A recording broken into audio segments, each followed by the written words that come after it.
哎呀，热死了，热死了！哎呦，赶紧开空调。等会儿，你一上来就开空调，你不要命了啊？夏天啊，车子经过暴晒之后，车上的饰板、塑料会释放出大量的甲醛，不能一上车就开空调。不是这么大的太阳，不开空调你要热死我呀！我告诉你一招，让你在车里面凉快的像穿棉袄。首先，咱们将副驾车窗给它完全打开，接着把主驾车门来回开关8次。这是在利用拉风箱的原理，让车内外的温度快速保持一致。打开 AC， 把风量调到最大，打开外循环，接着把所有的窗户都给它打开。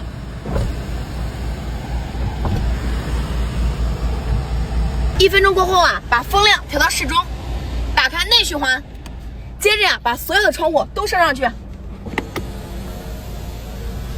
你再试试看。啊，这空调都有点动手了，但是车里是凉快的，但我累死了呀！别急，我再告诉你一个方法，1秒搞定。你买一个这样的遮阳挡，把它放上去，轻轻松松就能把车内的温度降低个15到20度，而且还放紫外线。用完之后啊，你就随手这么一收就可以了，别等到开车的时候头晕头痛，车里内饰啊都老化开裂了，那就来不及了。哦吼！